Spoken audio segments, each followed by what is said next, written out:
Hey, one and all, it's your pal Drew Dracy, back to give you some more random comics from my spinner rack. Some of them I just purchased, which will find a home in my spinner rack, and then some have been hanging out in there for years. So they got the reflective cover. This is at the tail end of the cover enhancement era of Marvel and DC, when the market was kind of getting flooded and people were kind of tired of paying an extra $1.50 for a gimmick cover. So does this guy look a little familiar to you? Does he look kind of McFarlane-esque in design? Well, I think it was Marvel's secret jab to McFarlane because it's so the mask, the long cape. It's kind of funny, but it has a whole different story. There's Nightwatch. I like the logo a lot. So, with the single exception of my Long Island refuge, this is the only home I've ever known as Kevin Trench. Well, Nightwatch has yet to fit in anywhere. So, he's just. I still have more questions than answers about the origins. Uncontrollably powerful and indestructible costume. It's tough to get a job here. It's possible to get an apartment with a 10-year gap in my resume and nothing but an official death certificate to show of it. So much has changed in this city since the decade that I've gone. So he's been dead too, just like Al Simmons, who was Watchman, who was Spawn. So we got Terry Cavanaugh, who he came into prominence like in the mid '90s. He did a lot of he batted cleanup on Web of Spider-Man, some other books too, and Ron Lim, who he could do a book in a week, less than a week, because he was everywhere at this time. Al Milgrom finishes. Danny Fingeroth is the group editor. So these terrorists are holding hostage a helicopter at Rikers Island. How many more of your guards need to die in the shadows around us to prove that Salvo and Warforce are doing the commanding here? There are so many names that came out in the 90s that it would be impossible to come up with like badass ones, and then there's also ones that smell like badass. Anyway, leave these civilians behind. Nonsense. The press copter got us in the past security, and the reporters are the shields that will get us out again. There's a bunch of reporters. If you hear a little crunching noise, that's our little baby girl eating her dog food. So I can't interrupt that. So, according to an extremely reliable source, one of the few select convicts held in your solitary containment block is a hitman known only as the Deep, abandoned to the American country by the Eastern Intelligence Agency after in the aftermath of a failed assassinations. Blah blah blah blah blah. So here comes Nightwatch. Peter Parker is one of the guys held hostage, but he's in the crowd, and there's nowhere for him to scoot away and become Spider-Man. So the cape is like a living thing, and he uses it to lash out. I can't remember if McFarlane ever used the cape as a weapon. He probably did. It puts me in mind a little bit of how the absolute Batman has those hardened edges of his cape that he KOs criminals with. So there we go. We're Spawn. And I'll be a Jagoff. So he has a spooky voice too. The Impactov twins are notoriously dangerous targets. Can you say this? Safe stranger. I'll make a point of it long before you can activate your grotesque body armory. So kill the hostages, but there is smoke and confusion. So battle commences.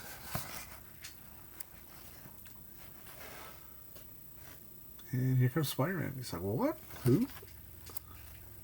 So they team up together. But you should have known to hold off until the bystanders were out of the line of fire. I could not risk more victims on my conscience, friend. That's something people said a lot in the 70s, too. Like, Okay, friend, even if they didn't mean friend, even if they were fighting someone, it was like, you asked for it, friend. So that's why he gets the, he stops the helicopter. A lot of stuff going on. Really nice. I don't remember seeing much of Ron Lim on Spider-Man except for the Infinity Gauntlet type sagas. So it's pretty cool. Oh, by the way, he's African American, just like Al Simmons is, and this is back in the mid '90s, early mid '90s, when there weren't that many African American superheroes. So that's another nod to McFarlane. And this is kind of interesting. I actually find it more interesting than Spawn. The first year, when a lot of guest writers were writing Spawn, I thought that was pretty cool. But I see the inside pages came off. I can fix that. Well, he's having a flashback at graduation, and at the wrong time because this gelatinous stuff starts beating the tar out of him.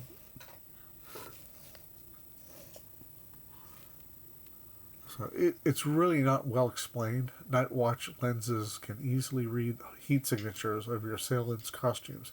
And my cloak will send this camouflage cadre back to where they came from. So he finds out that that's him. It's really, it leaves a lot open. But that's what the first issue's for. You don't want to, put a lot of your cards out at once. But yeah, that's pretty wacky. But I'm digging it. It's just that by this time, even a somewhat serious parody of an Image character had been played out. So more nice art. Yep. Are you out of food, baby? Hold on. I'll be done in a second. Oh, no. There's some. All right. I'll switch over in a second. Oops, sorry about the distraction, but our puppies come first. We have 2 rescue dogs. We only do rescue dogs, and they're adorable. I'll have to show a picture of them sometime. So, Eagle number 2, I remember seeing this in the mid-'80s amidst the deluge of black and white comics that were coming out at the time, and they were pretty cool. The hard thing was that Marvel was doing a lot of expensive reprints, and both they and DC were coming up with so many new products or spin-offs of established products that it was harder and harder to compete. There were so many comics out there, and you can't afford them all. This logo here is Crystal for the company. Boy, that's terrible coloring. White on light green. So every comic in the mid '80s had this font. It's a font that you would get on press type, which was say A through Z, and it was like Zipito, where it was clear, but you would rub off the letters and make sure they're in line. Anyway, let's get to it. I think this is a really good read. The cartooning's solid. I mean, it's not 100%, it's not 100%, say DC or Marvel as far as sustained quality here and there. It comes and goes from some panels, but I'd say 90% of it is damn good.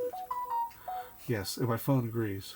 So, and what I also like is a lot of action in here. That's really nice stuff. I love that exaggerated face. That too. And what I like is there's no question what you're looking at. It's Neil Vokes and Rich Rankin, penciler and inker. I think they originally planned to have their credits there, but who cares? So these guys are like, we gotta take this out. Yeah. There's Eagle is his name. I love how this guy comes along. Really ferocious looking. He's one of those guys who, just like the Kingpin, who gets in a fight with a bunch of henchmen and eventually kills one of them. And part of me would be like, hey, let's all go and find different vocations. It's like, why do you want to be around a guy who's, if he's having a bad day, he's gonna snap your neck. So, the story is good too. It's really solid, which is why I'm not reading it all to you. There's a little bit of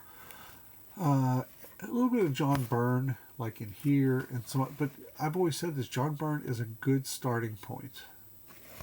Just like Sal Buscema and all that. This was a little awkward because I couldn't tell which way to read these, but that's, it didn't diminish my enjoyment of the book. So you got some serious action going on here. Really enjoyable.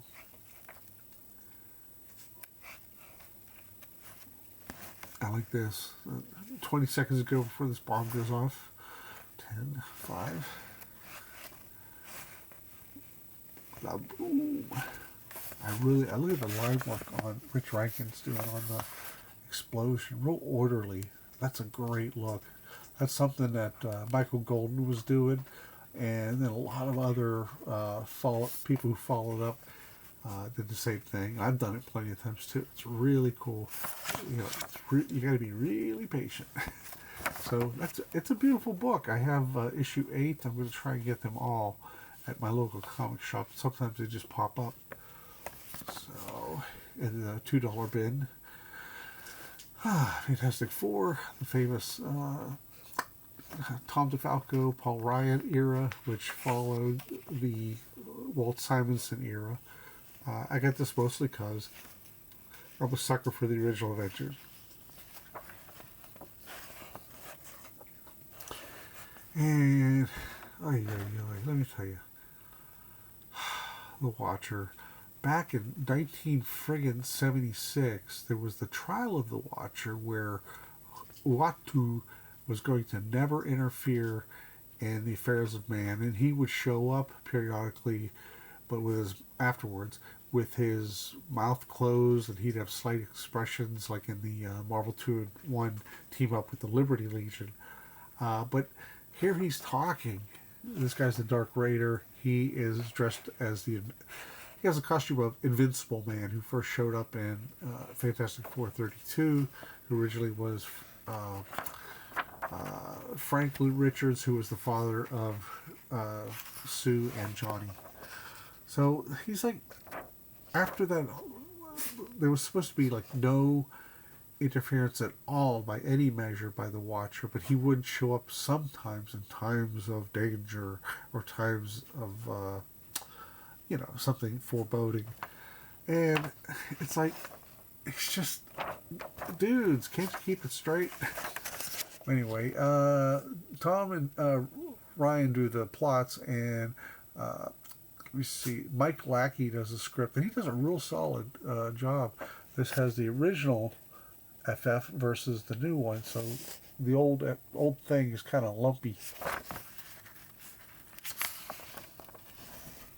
And Sue and Reed have their uniforms, and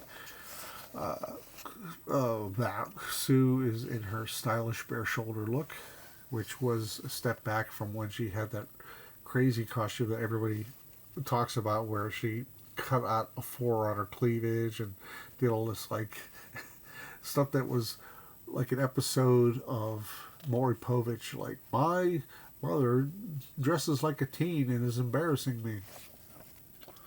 I love the details on the thing, especially. Really nice stuff. Okay.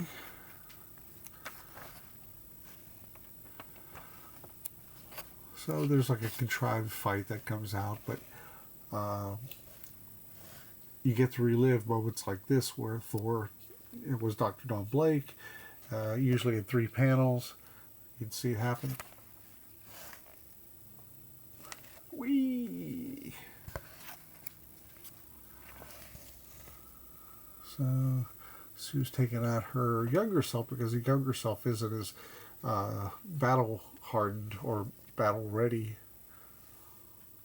Hasn't gone through enough experiences like that.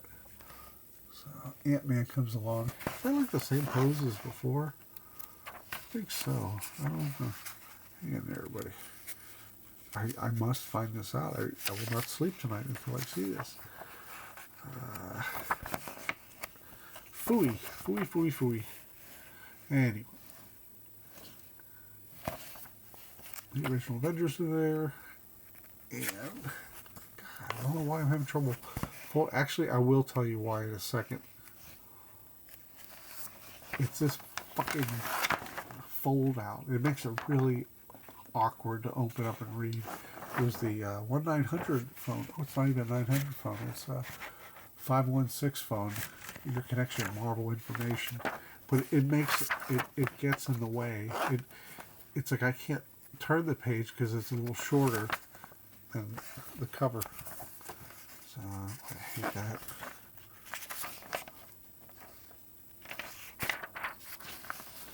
There's a little nod to Kirby. So it's a lot of fun. A lot of fun.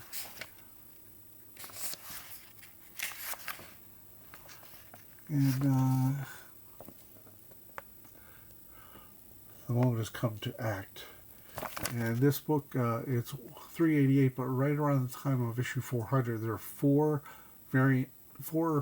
enhanced covers in a row, which has, it's about the Watcher interfering yet again.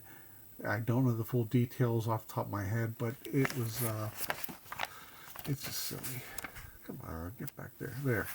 And that's another Kirby tribute, but kind of, I don't know, smallish. You'd think we think they'd come out with a book based on Kirby at the time. I mean, there was one that was done by the guys from Teenage Mutant Ninja Turtles, Eastman and Laird, and that was really cool. But it's kind of like a little bit of nod to Jack, but not really, giving him enough, celebration, I guess. Give it up, Spider-Man with a blob. It's got you. You got to stay got. So Milgrim is writing as well as drawing, and Jim Moody is inking, which is good because I don't like Al's inking on himself. He tends to just crush through stuff. And got the new mask working, the new alien mask. It was that new. Well, at this one circus, there is a tent that's just fit the burst. It's blowing up, and this heavyset guy turns out to be a blob. No surprise there. He shows up to the tent where Eunice the Untouchable is. Now Eunice has this force field all around him 24/7, and he first appeared in Fantastic Four #8.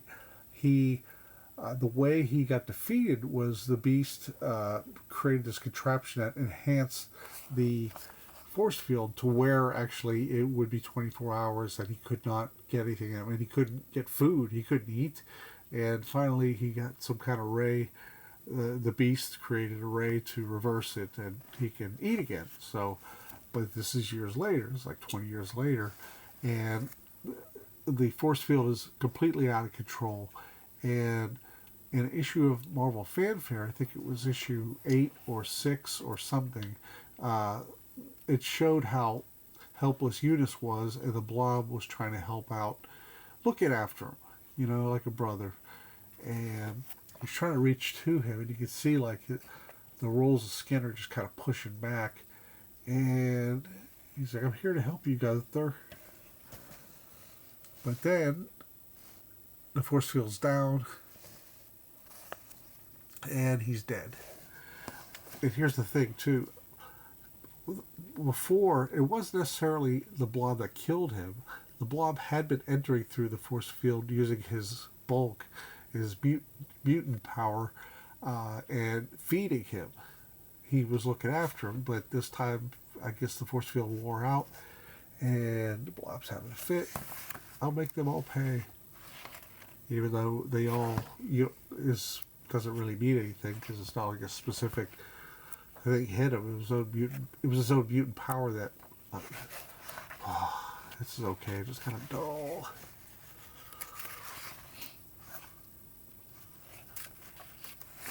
So, there goes the Blob. I love the idea, though. Like, what Milgram does here is something I wish they would do a lot more. I never get tired of like switching up villains for other heroes. I know they did the Acts of Vengeance where they did that, but you know, even so, you could still have, you know, like the Scorpion. You know, he fights Captain America, he fights Spider-Man. You know, he's a little bit everywhere, just like Mr. Hyde. So the Blob's mutant powers. He doesn't move unless he wants to move. So, and Black Cat tries to help, to no avail.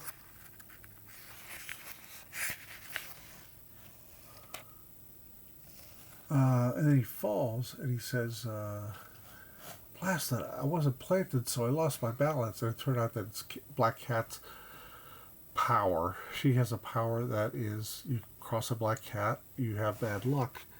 And I hate that idea. Here's the story of it though. She went to the Kingpin because she felt that she wasn't be able to hold her own with Spider-Man. She wanted to protect him. So she got this power. She went to the Kingpin and he somehow gave her this power through a machine to where she would have bad luck. Now that is possibly one of the dumbest ideas. And second, because why would Kingpin not do it on himself? Why would you give your opponent? I know Kingpin did this so she'd be in his pocket in a way, like she would follow anything he wanted that would be contrary to what Spider-Man's mission would be. And it's just dumb. It's like, oh, let's go to Kingpin, get some powers. I got some bad luck powers just because of my costume. I just don't buy it. Why would he get like a second in command or an underling already have that power? Why is she the only one that has that power?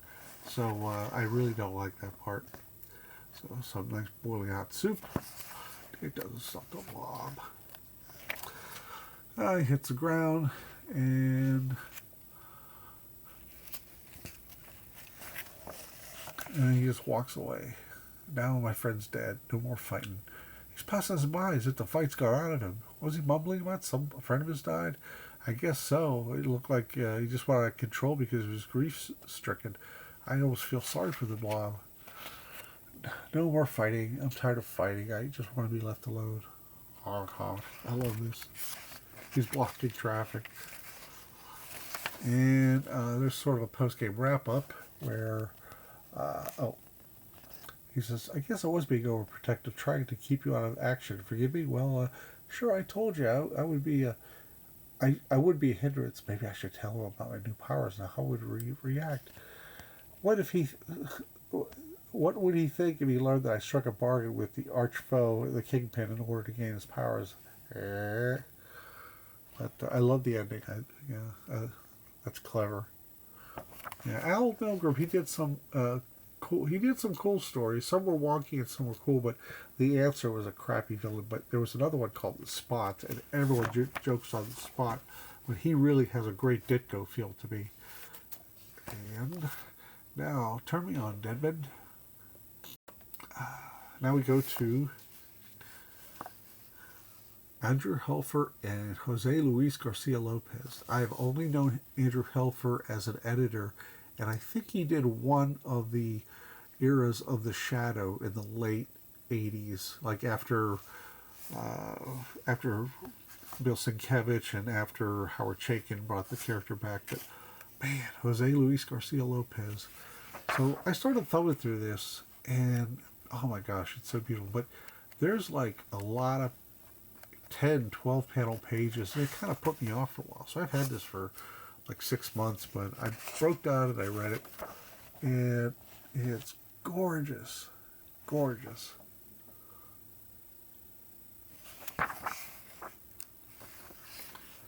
And Jose Luis Garcia Lopez is inking himself as well as penciling. How about that? Wow. Wow.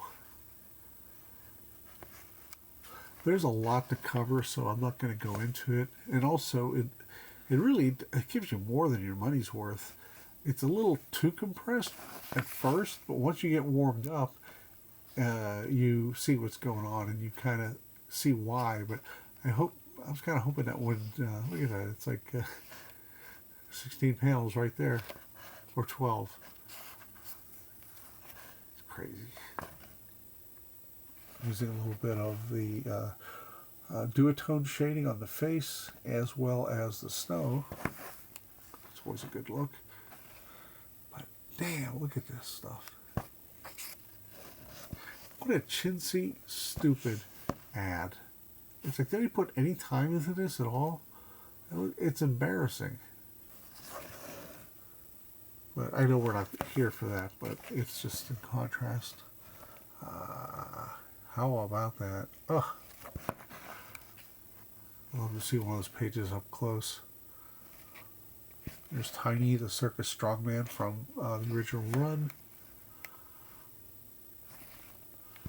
This kind of stuff is really gutsy because it can look real crappy if it's not done right. But, you know, Garcia Lopez is not going to, you know, no fear of that. Amazing, man. That was a fun book. I liked it. DC really took a lot more chances than Marvel at this time. Isn't this pretty? I gotta get the other issues. I don't even know if it's been reprinted before. I'm glad I got a well-printed issue. So, it's exciting stuff. I really recommend that. And even if you're just a casual Deadman fan like I am, I don't have all his stories in his series and such. But that's it, everybody. Hope you like some of these books. Tell me what you think. You know, what was the first time you read these? Did you like some? Did you hate them? Were you sick of new supervillains by, what year is this? By 1994. And did you like the indie scene, the black and white indie scene of the 80s? Or maybe I've turned you on to some of these books, and I hope I did, because they're all pretty cool. You know, they're a lot of fun. That's it, and have a good day, everybody.